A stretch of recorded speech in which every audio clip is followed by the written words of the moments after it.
معزز سامعین، آج کے اس جمعۃ المبارک میں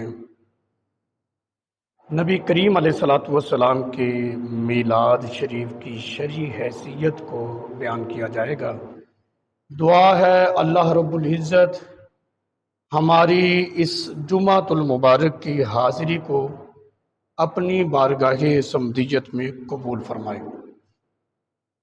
سب سے بنیادی بات یہ ہے کہ نبی پاک علیہ الصلاۃ والسلام کی ولادت پر آمد پر خوشی کا اظہار کرنا، چرچا کرنا، یہ اہل سنت کی ایجاد نہیں، بلکہ اس چیز کا حکم ہمیں قرآن مجید سے ملتا ہے۔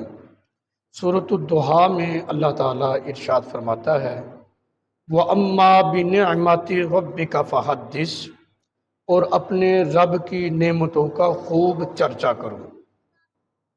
یہاں پر رب کی نعمتوں کا چرچا بلکہ خوب چرچا یہ ہے، نبی پاک علیہ الصلاۃ والسلام کی ذات مقدسہ رب کی صرف نعمت نہیں بلکہ نعمت عظمیٰ ہے۔ پتہ یہ چلا حضور علیہ الصلاۃ والسلام کی ولادت پر خوشیوں کا اظہار کرنا اور یہ چرچا کرنا یہ قرآن مجید سے ثابت ہے۔ اور یہاں پر یہ بات ذہن نشین کرنا بہت ضروری ہے۔ قرآن میں ہے وَأَمَّا بِنِعْمَةِ رَبِّكَ فَحَدِّثْ، اپنے رب کی رحمتوں کا خوب چرچا کرو۔ لفظ خوب جو ہے یہ زیادتی پر دلالت کرتا ہے۔ یہ اس رب کا اپنا خوب ہے جس رب کا الدنیا متاع القلیل، کہا جاتا ہے نا کہ دنیا کا مال اللہ کے ہاں قلیل ہے، تو دنیا اپنی وسیع و ریز اپنی وسعت کے باوجود اللہ کا یہ قلیل ہے۔ تو اب اندازہ کرو جس رب کا قلیل تھوڑا اتنا وسیع ہے، وہ رب اپنی نعمتوں کا فرما رہا ہے کہ خوب چرچا کرو، تو مطلب یہ ہے کہ جو منشا ہے رب کا وہ چرچا تو ہم کر ہی نہیں سکتے، ہم کمزور لوگ ہیں، اپنی حیثیت کے مطابق کرتے ہیں۔ اور یہاں پر یہ بات کہنا کہ حضور علیہ السلام کی آمد پر خوشیوں کا اظہار کرنا یہ قرآن و سنت سے ثابت نہیں، یہ حماقت ہے، جہالت ہے، انہوں نے قرآن پاک کو صحیح طریقے سے پڑھا ہی نہیں۔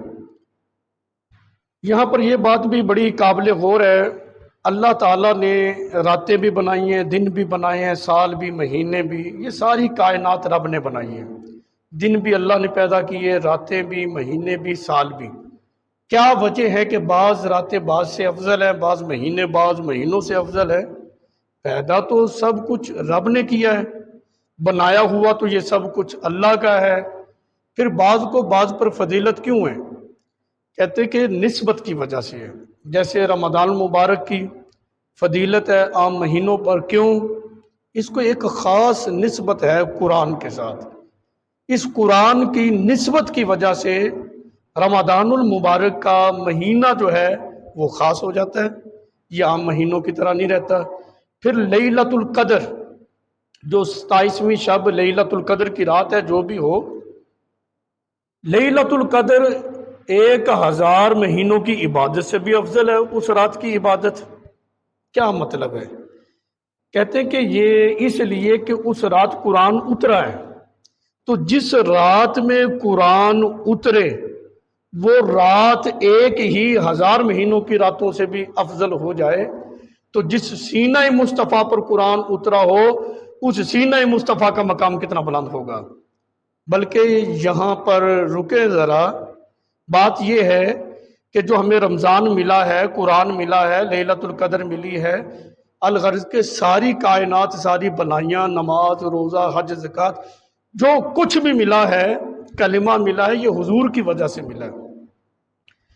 نبی پاک علیہ الصلاۃ والسلام نہ ہوتے تو پھر تو یہ بزم کائنات نہ سجائی جاتی، پھر ہمیں نماز بھی نہ ملتی، روزہ بھی نہ ملتا، حج بھی نہ ملتا، زکوٰۃ بھی نہ ملتی، کلمہ بھی نہ ملتا۔ تو پتہ چلا یہ تمام جو چیزیں ہمیں ملی ہیں یہ حضور علیہ الصلاۃ والسلام کی وجہ سے ملی ہیں۔ تو جس رات میں قرآن آئے اس رات کی تو اتنی فضیلت کہ وہ 1000 مہینوں کی راتوں سے بھی افضل ہو جائے اس کی عبادت، تو جس شب میلاد میں مقصد کائنات محبوب اعظم کریم آقا علیہ الصلوۃ والسلام تشریف لائیں، وہ شب میلاد کا پھر کتنا مقام ہوگا اور کتنی اس کی عظمت و شان ہوگی۔ دوسرے مقام پر اللہ تعالیٰ نے ارشاد فرمایا، قُلْ بِفَضْلِ اللَّهِ وَبِرَحْمَتِهِ فَبِذَلِكَ فَلْيَفْرَحُوا هُوَ خَيْرٌ مِّمَّا يَجْمَعُونَ۔ اللہ اپنے محبوب سے فرما رہا ہے، محبوب فرما دو، کل فرما دو، اللہ کا فضل اور اس کی جو رحمت ہے اس پر چاہیے کہ خوشیاں منائی جائیں، خوشیوں کا اظہار کیا جائے۔ اور فرمایا کہ اللہ کے فضل اور رحمت پر خوشی منانا، اس کا اجر کیا ہے؟ ہوا خیر مما یجمعون، کہ جو کچھ دھن دولت تم نے جمع کر کے رکھا ہوا ہے نا، ان سب سے افضل یہ ہے، بہتر یہ ہے کہ تم اللہ کے فضل اور اللہ کی رحمت پر خوشیاں مناؤ۔ اللہ کا نبی پاک علیہ الصلوۃ والسلام صرف اللہ کے فضل ہی نہیں بلکہ فضل عظیم ہیں، رحمت ہی نہیں بلکہ رحمت عظیم، عظیم رحمت اللہ تعالیٰ نے سر سے لے کر پاؤں تک محبوب کو سراپائے رحمت بنا کر بھیجا ہے۔ تو ان قرآنی احکامات سے پتہ چلا کہ حضور علیہ الصلوۃ والسلام کی آمد پر خوشیوں کا اظہار کرنا یہ قرآن سے ثابت ہے۔ اب یہاں پر یہ بات بھی ذہن نشین رہے، کہتے ہیں کہ بھی حضور کی آمد پر خوشی کرو، لیکن سرکار علیہ السلام کی آمد کی جو خوشی ہے اس کو ربیع الاول کے ساتھ خاص کیوں کیا گیا ہے کہ زیادہ تم جوش و خروش حضور علیہ السلام کے ساتھ محبت اور پیار اور یہ مختلف انداز ربیع الاول میں تمہارا زیادہ ہوتا ہے، بقیہ مہینوں میں نہیں؟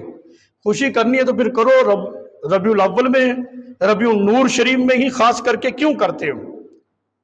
تو میں عرض کروں گا قرآن مجید پڑھو، اللہ تعالیٰ نے اس بات کی طرف اشارہ بھی قرآن میں کیا ہے، وَذَكِّرُهُمْ بِأَيَّامِ اللَّهِ، کہ انہیں یاد کراؤ اللہ کے ایام۔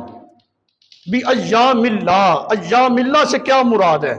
مفسر قرآن علامہ نعیم الدین مراد آبادی رحمت اللہ علیہ تفسیر خزائن العرفان میں اور بعض مفسرین نے بِأَيَّامِ اللَّهِ کا معنی یہ لکھا ہے کہ اس سے مراد یہ ہے کہ جس دن میں اللہ اپنے بندوں پر انعام فرمائے وہ ایام اللہ ہیں۔ مثال کے طور پر بنی اسرائیل پر من سلوہ اترا تو یہ ان کے لیے انعام کا دن ہے۔ حضرت موسیٰ علیہ السلام کے لیے دریا میں راستہ بن گیا تو یہ ان کے لیے انعام ہے۔ تفسیر خازن کے اندر ہے بھی ایام اللہ سے مراد سب سے بڑی نعمت اللہ تعالیٰ کی وہ حضور علیہ الصلوۃ والسلام کی ولادت اور شب معراج ہے۔ یہ ہے اللہ کے ایام، کہ بھی شب میلاد کو بھی وہاں پر ذکر کیا گیا ہے تفسیر خازن میں بھی ایام اللہ کی تفسیر میں، اور شب معراج کو بھی ذکر کیا گیا ہے۔ تو پتہ چلا کہ شب میلاد جو ہے یہ اللہ کا خاص انعام ہے، اور جس دن میں جس شب میں اللہ کا انعام ہو اس دن کو مخصوص عبادت کے ساتھ خاص کرنا، جو من میں آئے اس عبادت کے ساتھ خاص کر دینا، جو شرعی ہو شریعت سے ٹکراتی نہ ہو، عبادت کیا ٹکرائے گی؟ اللہ کی عبادت ہے، تو ان دنوں کو مخصوص عبادت کے ساتھ خاص کرنا یہ انبیاء کی سنت ہے۔ بخاری اور مسلم کے اندر حدیث پاک ہے، حضرت ابن عباس رضی اللہ تعالی عنہ سے یہ روایت ہے۔ حضرت ابن عباس رضی اللہ تعالی عنہ فرماتے ہیں کہ نبی کریم علیہ الصلوۃ والسلام جب مدینہ شریف میں تشریف لائے، دیکھا کہ یہودی جو ہیں وہ عاشورہ کا روزہ رکھتے ہیں، یعنی 10 محرم کا روزہ رکھتے ہیں۔ پوچھا گیا یہ روزہ کیوں رکھ رہے ہیں؟ عرض کی گئی کہ عاشورہ کے دن یعنی 10 محرم کے دن اللہ تعالیٰ نے موسیٰ علیہ السلام اور آپ کی قوم کو نجات دی، فرعون اور اس کے جو ساتھی تھے ان کو اللہ تعالیٰ نے غرق کر دیا۔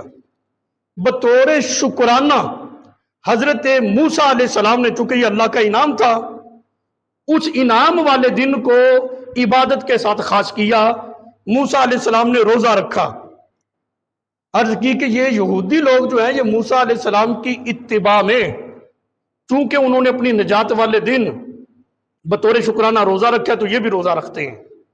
سرکار علیہ السلام نے پتہ کیا فرمایا؟ بخاری میں بھی موجود ہے، مسلم شریف میں بھی فرمایا، پھر ہمارا تو زیادہ حق بنتا ہے، ہم بھی عاشورہ کا روزہ رکھیں گے۔ اور صحابہ اکرام کو بھی حکم دیا کہ تم بھی روزہ رکھو۔ تو پتہ چلا کہ جس دن اللہ کا انعام ہو، اس دن کو عبادت کے ساتھ خاص کرنا موسیٰ علیہ السلام کی سنت ہے، نبی کریم علیہ السلام کی سنت ہے، حضور علیہ السلام کے حکم کی تکمیل کرتے ہوئے صحابہ کی بھی سنت ہے۔ اور آپ نے ابھی میں نے ذکر کیا کہ بھی ایام اللہ سے مراد تفسیر خازن کے اندر ہے کہ شب میلاد بہت بڑی اللہ کی نعمت اور شب معراج ہے۔ تو حضور علیہ السلام کے ولادت کے دن مخصوص عبادات کرنا، روزہ رکھنا، ذکر و اذکار کرنا، محافل کرنا، لوگوں کو کھانے کھلانا، جتنی بھی دیگر عبادات ہیں جو شریعت سے ٹکراتی نہیں، شریعت نے جن چیزوں سے منع نہیں کیا، یہ سب کام کرنا یہ ثابت ہے قرآن و سنت سے۔ تو پتہ چلا کہ میلاد شریف میں جلوس نکالنا، حضور علیہ السلام کی ذات مقدسہ پر کثرت کے ساتھ درود و سلام پڑھنا، محافل کی کثرت کرنا، ذکر و اذکار کرنا، روزہ رکھنا، یہ سارے معاملات جو ہیں یہ بالکل قرآن و سنت کے مطابق ہیں، غیر شرعی اس میں کوئی چیز بھی نہیں ہے۔ اور یہاں پر یہ بات بھی ذہن نشین کریں کہ اللہ تعالیٰ نے اپنے محبوب علیہ السلام کو کتنا بلند مقام عطا فرمایا ہے۔ اللہ اکبر۔ کہتے ہیں کہ دیکھو 12 ربیع الاول جو ہے یہ حضور علیہ السلام کے وصال مبارک کا دن بھی ہے۔ تو پھر جو وصال کا دن ہو اسی دن میں خوشی منانا یہ کیسے جائز ہو سکتا ہے؟ یہ ان کا سوال ہے۔ دیکھو بالفرض اگر یہ بات مان بھی لی جائے کہ حضور علیہ السلام 12 کو پیدا ہوئے اور 12 کو ہی آپ کا وصال ہوا ہے، یہ بات اگر مان بھی لی جائے، پھر بھی شرعی لحاظ سے ہمارے لیے خوشی منانا تو جائز ہے، غم اور سوگ منانا یہ ہمارے لیے بالکل بھی جائز نہیں۔ کیوں؟ اس لیے کہ شوہر کے علاوہ کوئی بھی میت ہو، اس میت پر 3 دن سے زائد سوگ کرنا یہ جائز نہیں ہے۔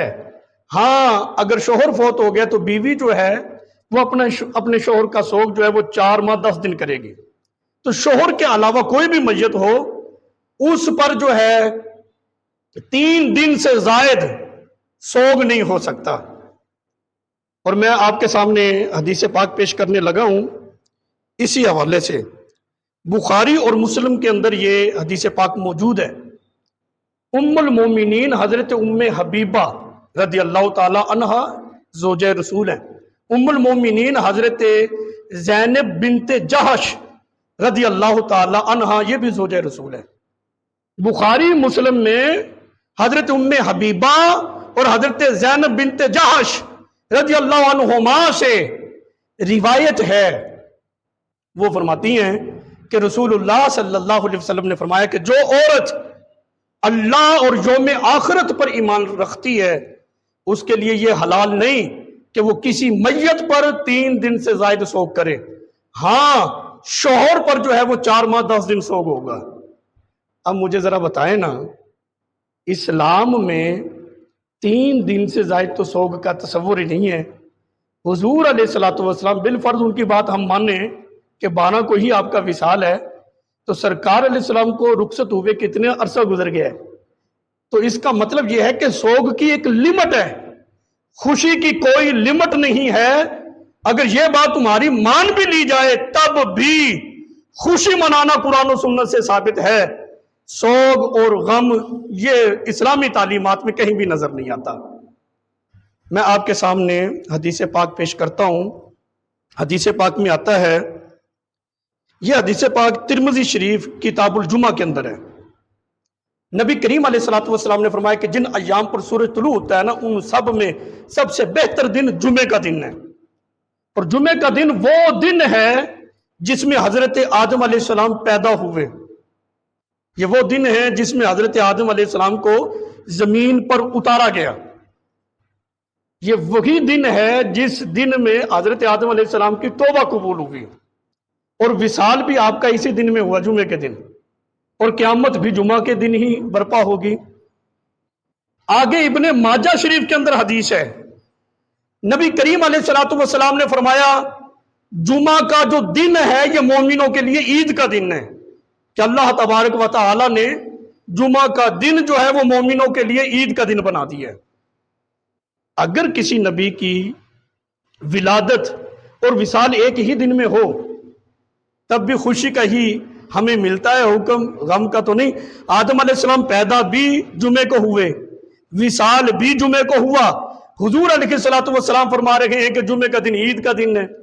بتائیں اب آدم علیہ السلام وصال جمعے کو ہے تو پھر یہ عید کا دن کیوں ہے؟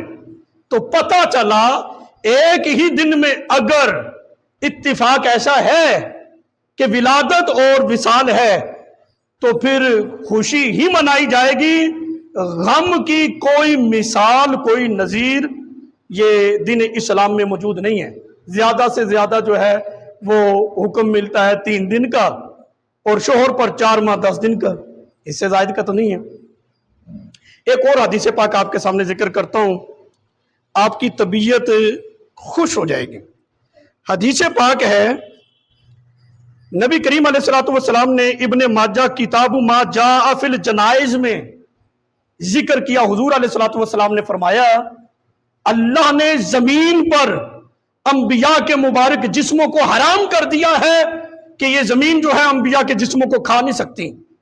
مطلب کیا ہے؟ انبیاء زندہ ہیں، کل نفس ذائقۃ الموت، یہ جو حکم ربی ہے اس کا تقاضا پورا ہوتا ہے، اس کے بعد اللہ تعالیٰ جو ہے حیات ابدی جو ہے وہ اپنے نبیوں کو عطا فرما دیتا ہے۔ تو جب انبیاء کے جسموں کو زمین پر حرام قرار دے دیا گیا ہے، حدیث پاک میں ہے وہ ان کے جسموں کو کھا ہی نہیں سکتی، انبیاء زندہ ہیں، تو الحمدللہ ہم زندہ نبی کا میلاد منانے والے ہیں۔ الحمدللہ قرآن و سنت سے جو اہل سنت کے نظریات ہیں نا، جو مستند اسٹیج پر بیان کیے جاتے ہیں، یہ قرآن و سنت کے مطابق ہیں۔ ایسے ہی کوئی جاہل آدمی اپنی طرف سے کوئی بات کرتا ہے تو اہل سنت تو اس کی کوئی ذمہ داری اہل سنت پہ نہیں آتی نا۔ اب یہاں پر ایک اور جو عام روٹین میں، چونکہ ربیع النور شریف کا چاند نظر آ چکا ہے، اب اس طرح کے اعتراضات کی بھرمار ہو جائے گی، لوگ کریں گے، تو اگر آپ انشاءاللہ آج کا بیان توجہ سے سنیں گے تو ایمان کو تازگی ملے گی، ہمارے ایمان کو کوئی کمزور نہیں کر پائے گا۔ کہتے ہیں کہ میلاد شریف منانا یہ گمراہی ہے، یہ ان کا دعویٰ ہے، اور وہ لوگ اس دعوے پر دلیل کیا پیش کرتے ہیں؟ ابو داؤد شریف کتاب السنہ سے، کہتے ہیں ابو داؤد شریف کتاب السنہ، اس میں حدیث پاک ہے، نبی کریم علیہ الصلوۃ والسلام نے فرمایا، سرکار نے فرمایا کل بدعت دلالت، کہ ہر بدعت گمراہی ہے۔ کہتے ہیں میلاد جو ہے یہ حضور کے زمانے میں تھا نہیں، بدعت کی تعریف بھی یہ کرتے ہیں کہ جو کام حضور کے زمانے میں نہیں ہے وہ اگر کیا جائے تو وہ بدعت ہوتا ہے، اور میلاد بھی چونکہ حضور کے زمانے میں نہیں تھا، معترض کا کہنا ہے، تو لہٰذا یہ گمراہی ہے۔ اور وہ دوسری حدیث پیش کرتے ہیں مسند امام احمد بن حنبل سے، اس میں حدیث پاک ہے، نبی پاک علیہ الصلوۃ والسلام نے فرمایا میری اور میرے خلفاء کی سنت کو لازم پکڑ لو۔ کہتے ہیں کہ یہ جو میلاد ہے نہ تو حضور کے ظاہری حیات کے زمانے میں تھا نہ صحابہ کے زمانے میں تھا، لہذا یہ میلاد منانا یہ ثابت کوئی نہیں، یہ تو گمراہی کی طرف لے جاتا ہے۔ یہ ہے ان کا اعتراض اور یہ سوال۔ اب بڑی تسلی کے ساتھ، بڑے تحمل کے ساتھ آپ نے اس کا جواب سماعت فرمانا ہے۔ یہ انہوں نے خیانت کی ہے، جو حضور کے زمانے میں میلاد نہیں تھا، صحابہ کے زمانے میں نہیں تھا، یہ خیانت کی ہے انہوں نے۔ سب سے پہلے بنیادی طور پر ہم نے یہ دیکھنا ہے میلاد کا معنی مفہوم کیا ہے۔ بھی میلاد کہتے کسی اور میلاد میں ہوتا کیا ہے، یہ دو چیزیں ہم نے دیکھنی ہے، پھر پتہ چلے گا کہ میلاد رسول اللہ کے زمانے میں صحابہ کے دور میں تھا کہ نہیں۔ میلاد کا معنی مفہوم یہ ہے ولادت کے دن کو منانا، اس کو میلاد کہتے ہیں۔ عربی زبان میں ولادت کا دن جو منایا جاتا ہے نا، اس کو میلاد کہا جاتا ہے۔ تو نبی پاک علیہ الصلوۃ والسلام نے اپنی ولادت کے دن کو منایا ہے، احادیث صحیحہ سے ثابت ہے۔ وہ حدیث پاک میں آپ کے سامنے ابھی ذکر کر دیتا ہوں۔ حدیث پاک ہے مسلم شریف کے اندر، اور اس کے راوی ہیں حضرت ابو قتادہ رضی اللہ تعالی عنہ۔ حضرت ابو قتادہ رضی اللہ تعالیٰ عنہ کہتے ہیں کہ رسول اللہ صلی اللہ علیہ وسلم سے یہ دریافت کیا گیا، سوال کیا گیا، پوچھا گیا، آپ اتنے اہتمام کے ساتھ پیر شریف کا روزہ کیوں رکھتے ہیں؟ پیر کا روزہ آپ کیوں رکھتے ہو؟ حضور علیہ الصلوۃ والسلام نے فرمایا میں پیر کا روزہ اس لیے رکھتا ہوں کہ اس دن میں پیدا ہوا ہوں اور اس دن ہی مجھ پر وحی کا نزول ہوا ہے۔ تو ولادت کے دن کو نبی پاک علیہ الصلوۃ والسلام نے منایا ہے، اور یہ حدیث پاک میں ثابت ہے۔ میرے آقا علیہ الصلوۃ والسلام نے خود فرما دیا ہے کہ میں اس دن روزہ اس لیے رکھتا ہوں کہ میں اس دن پیدا ہوا۔ پھر یہ کہنا کہ یہ میلاد حضور نے منایا نہیں۔ اچھا، دوسری بات یہ ہے، میلاد کا معنی مفہوم تو ہو گیا، میلاد میں ہوتا کیا ہے؟ بھی میلاد میں کیا ہوتا ہے؟ حضور علیہ السلام کے فضائل بیان کیے جاتے ہیں، سرکار علیہ الصلوۃ والسلام کے بچپن کے واقعات، ولادت کے واقعات ذکر کیے جاتے ہیں، حضور کے معجزات ذکر کیے جاتے ہیں، نبی پاک علیہ الصلوۃ والسلام کی اپنا ولادت پر جو جھنڈے وغیرہ گھروں پر لگاتے، یہ چیزیں ہوتی ہیں، جلوس نکالا جاتا ہے، یہی کچھ ہوتا ہے نا میلاد میں۔ اب یہ ایک ایک کر کے ہم نے ان تمام چیزوں کو دیکھنا ہے، آیا کہ یہ چیزیں میلاد کے اندر جو پائی جاتی ہیں یہ شرعاً جائز ہے؟ آیا کہ ان کا ثبوت نبی پاک علیہ السلام کے زمانے میں، صحابہ کے زمانے میں تھا؟ سب سے پہلے میلاد میں حضور کے فضائل بیان کیے جاتے ہیں، یہ کام تو اللہ تعالیٰ بھی کر رہے ہیں۔ اللہ تعالیٰ قرآن پاک میں ارشاد فرماتا ہے، یا ایھا الناس، یا ایھا الناس برہان من ربکم، اے لوگو تمہارے رب کی طرف سے واضح دلیل آ گئی۔ اور برہان سے مراد یہاں نبی پاک علیہ الصلوۃ والسلام کی ذات مقدسہ ہے۔ تو یہ شان حضور کی رب بیان کر رہے فضائل۔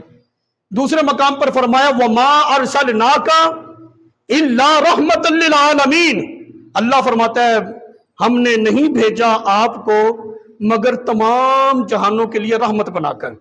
مطلب کیا ہے کہ اللہ تعالیٰ نے اپنے پیارے حبیب علیہ الصلوۃ والسلام کو تمام عالمین کے لیے، جہانوں کے لیے رحمت بنا کر بھیجا ہے۔